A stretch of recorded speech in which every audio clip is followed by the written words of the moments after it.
Hola mi querida audiencia de YouTube, hoy quiero hablar de un tema que me ha estado rondando la cabeza desde hace un tiempo, y es que hoy quiero hablar de la soledad masculina en la ficción, más concretamente la soledad del ex militar. Espero que les guste mucho este video y por lo menos les haga reflexionar un poco.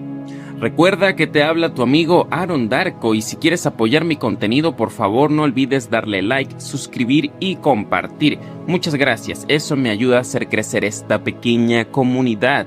Ahora sí, sin nada más que añadir, comencemos con el video.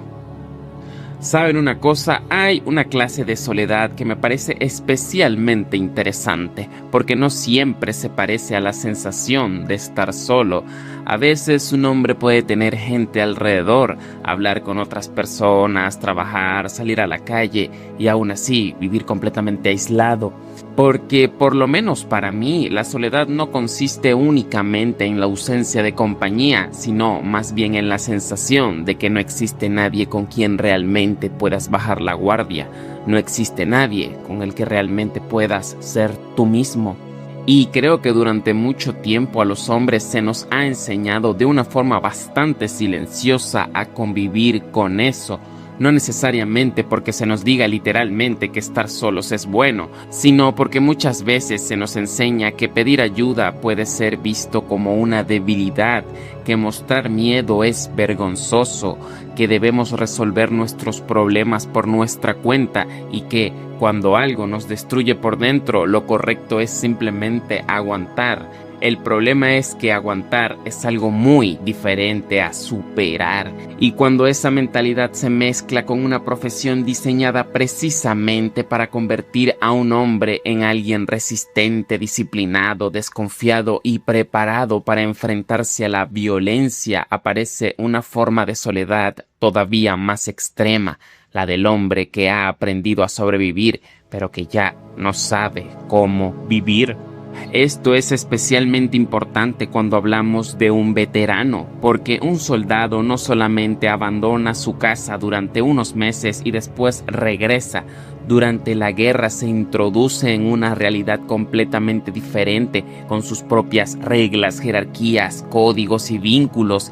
Allí la persona que está a tu lado puede depender literalmente de ti para sobrevivir, y tú dependes de ella de la misma manera. Es una relación difícil de reproducir en la vida civil, por eso el regreso puede ser mucho más complicado de lo que parece. El soldado vuelve a una sociedad donde la mayoría de las personas no vivieron aquello que él vivió, y muchas veces tampoco sabe cómo explicar lo que se siente. Investigaciones recientes sobre veteranos, hombres que experimentan la soledad, han encontrado precisamente barreras relacionadas con la conexión social. Y aquí es donde aparece una idea que me interesa mucho. Quizás la tragedia no sea solamente que estos hombres estén solos, sino que han aprendido a funcionar perfectamente dentro de su soledad. Se adaptan a ella hasta que ya no conocen otra cosa. Ellos pueden comer solos, dormir solos, trabajar solos, pelear solos y resolver sus problemas solos. Incluso pueden llegar a convencerse de que no necesitan a nadie, y cuando una persona convierte esa independencia en su identidad, cualquier intento de acercamiento puede sentirse como una amenaza o un intento de ataque a esa paz falsa y podrida que construyeron en su mente. Esto es justamente lo que podemos observar en tres personajes completamente diferentes. Hablo de Travis Bickle, John Rambo y Frank Castle. Los tres son hombres marcados por la violencia. Los tres tienen una relación muy particular con la sociedad, y los tres convierten su aislamiento en una especie de armadura, pero lo hacen de maneras muy diferentes. Empecemos con Travis Bickle, y justamente este es un personaje que me gusta mucho, y de hecho este canal se llama Cinema Driver justamente en honor a la maravillosa Taxi Driver. Pero aquí hay que hacer una pequeña aclaración, porque Travis no es exactamente un veterano traumatizado como Rambo. Sabemos que fue marín y que estuvo en Vietnam, pero Taxi Driver no nos presenta su historia como una explicación médica de un trastorno. Lo interesante de Travis es precisamente que la película deja muchísimo espacio para que observemos cómo funciona una persona que ya está desconectada del mundo. Travis conduce un taxi durante las noches de Nueva York, duerme poco, consume pornografía, escribe en su diario y observa constantemente a la gente que lo rodea. Está rodeado de miles de personas, pero emocionalmente está completamente solo. Y lo más inquietante es que Travis no parece estar buscando realmente compañía. Lo que busca es encontrar una explicación para su propia existencia. Travis mira la ciudad y la considera sucia, corrupta y enferma. Cuanto más observa ese mundo, más convencido está de que él es diferente. Y esta es la parte peligrosa de su soledad, porque existe una diferencia enorme entre decir yo estoy solo y decir estoy solo porque soy mejor que los demás. Travis empieza a transformar su aislamiento en una superioridad moral. Él no pertenece a esa sociedad, pero en lugar de preguntarse qué puede hacer para integrarse en ella nuevamente, comienza a pensar que debería limpiarla. La soledad deja de ser una circunstancia y empieza a convertirse en una misión. Un análisis psicológico reciente de Taxi Driver, realizado por Matthew Phillips, interpreta a Travis como una representación del arquetipo del héroe estadounidense y señala precisamente cómo la película conecta esa fantasía heroica con la violencia. Y esto explica algo fundamental del personaje. Travis necesita convertirse en alguien, necesita una identidad que le dé sentido a su existencia. Primero intenta conseguirlo mediante Betsy, después mediante su obsesión con Iris y finalmente mediante la violencia. El problema es que nunca encuentra una forma sana de relacionarse con otras personas. Por eso termina convirtiendo su propia soledad en una especie de cruzada. Lo más interesante es que Taxi Driver no nos dice simplemente que Travis está loco, nos muestra algo mucho más incómodo que puede ocurrir cuando un hombre completamente aislado encuentra una narrativa que le permite convertir su frustración en un propósito. Travis no encuentra una comunidad, encuentra una misión. No está en busca de intimidad, está en busca de una pistola.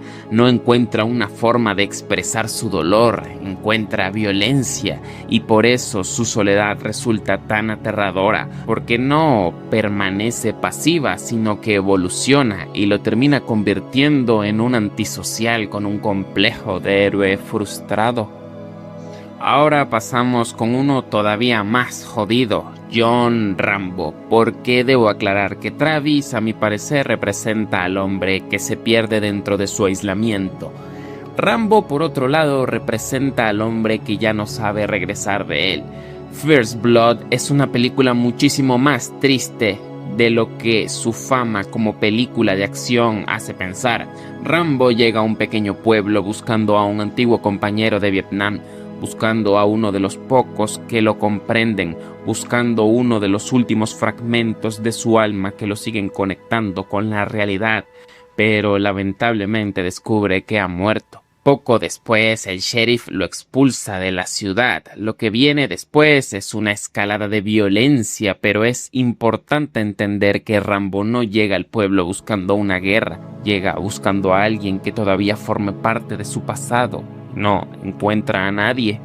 La película funciona precisamente porque Rambo es un hombre que ha sido preparado para una realidad que ya no existe. En Vietnam sabía qué hacer, tenía compañeros, tenía una misión, tenía un lugar dentro de su grupo. Cuando regresa a Estados Unidos, todas esas cosas desaparecen. El hombre que antes era considerado útil ahora es visto como un problema. El hombre que aprendió a sobrevivir en la selva no sabe qué hacer caminando por una carretera estadounidense. Benjamin Geithner, en su análisis psicológico de First Blood, explica la película desde el trauma, el estrés postraumático y la recuperación. Y destaca que detrás de la imagen hipermasculina de Rambo existe un retrato de las heridas emocionales de un veterano. Y hay una escena que resume todo esto mejor que cualquier explicación. cuando Rambo finalmente se rompe y habla de sus compañeros, de la guerra y de lo que ocurrió después. Durante casi toda la película vemos a un hombre que parece indestructible, y cuando finalmente habla descubrimos que debajo de esa fuerza había un hombre completamente destrozado y solo.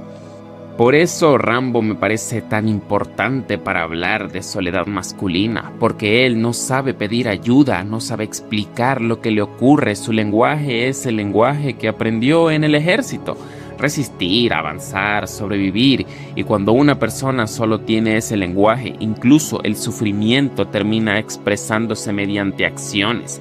Rambo no dice necesito que alguien me escuche. Rambo huye, se esconde, se defiende, pelea, sobrevive.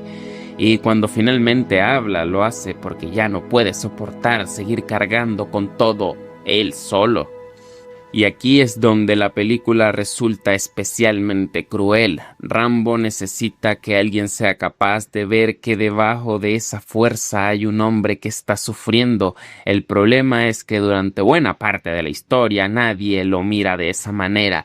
Ven al vagabundo, al veterano peligroso, al enemigo, y Rambo poco a poco termina comportándose exactamente como aquello que los demás creen que es, repitiendo una y otra vez ese ciclo de odio y trauma.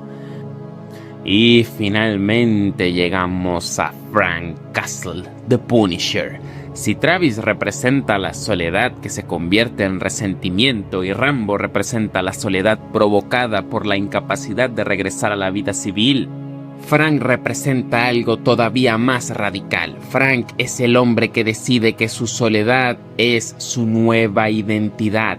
Castle fue un marín, combatió y volvió a casa, pero después perdió a su esposa y a sus hijos, y esa segunda tragedia termina destruyendo cualquier posibilidad de regresar a la vida que tenía antes. Frank ya no tiene familia, ya no tiene una vida normal, ya no tiene un futuro que quiera construir, y en lugar de intentar reconstruirse, decide convertir su existencia en una guerra. Aquí resulta interesante el análisis de la psicología de The Punisher, desde el concepto de la llamada herida moral. El estudio de Alexandra Grunsky plantea que Frank experimenta una ruptura profunda de su visión del mundo, primero por la guerra y posteriormente por el asesinato de su familia. Su confianza en la sociedad y en las reglas que supuestamente protegían a las personas quedan destruida, y su respuesta consiste en apartarse deliberadamente de esa sociedad y sustituirla por su propio código. Él se va a convertir en un superhombre. Y esto explica por qué Frank es tan diferente de Rambo. Rambo quiere volver, aunque no sabe cómo. Frank, en cambio, llega a un punto en el que ya no quiere volver. Su familia era el último vínculo que tenía a una vida normal, y cuando desaparece, también desaparece el hombre que podía haber vivido esa vida. Frank Castle no está intentando recuperar su antigua identidad, está intentando destruir cualquier cosa que pueda recordársela. Por eso necesita la guerra, porque mientras exista una guerra, no tiene que enfrentarse al vacío que queda cuando la guerra termina. Incluso la psiquiatría ha utilizado al personaje para hablar sobre el trauma, el duelo y el aislamiento. En un análisis publicado por Psychiatry News en 2026 sobre The Punisher One Lost Kill, el psiquiatra Samuel Weber describe a Castle como un personaje marcado por la combinación de trauma de combate y pérdida familiar, y destaca precisamente su aislamiento social, su pérdida de propósito y sus dificultades para afrontar el trauma de una manera saludable. Y esto es importante porque Frank puede parecer superficialmente el hombre más fuerte de los tres. Es disciplinado, inteligente, resistente, sabe pelear y parece no tener miedo a nada. Pero cuando eliminamos todo eso, queda una pregunta bastante más incómoda. ¿Qué queda de Frank Castle si ya no tiene a quién vengar y contra quién luchar?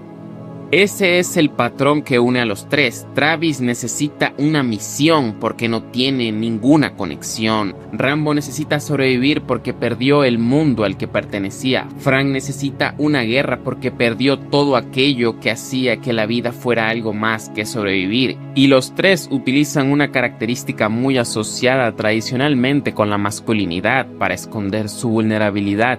la autosuficiencia. No necesitan hablar, no necesitan pedir ayuda, no necesitan explicar lo que sienten. Ellos pueden arreglárselas solos, hasta que llega un momento donde esa capacidad deja de ser una virtud y se convierte en una prisión. Y creo que aquí está la parte más interesante de todo este tema. Cuando hablamos de la soledad masculina, muchas veces reducimos la conversación a decir que los hombres deberían hablar más de sus sentimientos. Y sí, evidentemente hablar puede ayudar, pero el problema es mucho más profundo. Un hombre puede saber perfectamente que está triste y aún así no tener a quién llamar. Puede saber que necesita compañía y aún así no saber cómo construir una amistad. Puede querer ser querido y al mismo tiempo haber pasado tantos años actuando como si no necesitara a nadie, que ya no sabe cómo permitir que otras personas se acerquen.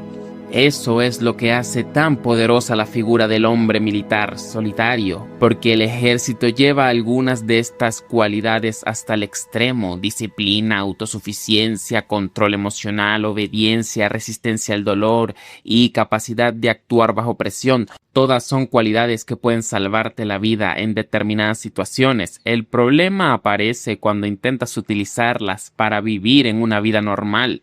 Porque una persona no puede sobrevivir eternamente. En algún momento tiene que descansar, tiene que confiar, tiene que querer a alguien, tiene que aceptar que necesita ayuda. Y quizás por eso Rambo, Travis y Frank Castle funcionan tan bien como personajes, no porque representen exactamente a todos los hombres solitarios, ni porque todos los veteranos sean como ellos, sino porque exageran una contradicción muy real. El hombre que ha aprendido a ser fuerte puede terminar siendo incapaz de reconocer que está herido. Travis convierte su soledad en odio. Rambo convierte su dolor en supervivencia. Frank convierte su duelo en una guerra interminable. Son tres respuestas diferentes al mismo vacío. Y quizás la verdadera tragedia de estos personajes no sea que estén solos, es que en algún punto empiezan a creer que estar solos es lo único que les queda, porque una cosa es no tener a nadie y otra completamente diferente es convencerte de que no necesitas a nadie. La primera puede ser una desgracia, la segunda puede convertirse en tu identidad. Porque al final la verdadera fortaleza de estos personajes nunca estuvo en sus armas, en sus músculos o en su capacidad de soportar el dolor. La verdadera tragedia es que nadie les enseñó que también podían ser fuertes sin tener que estar solos.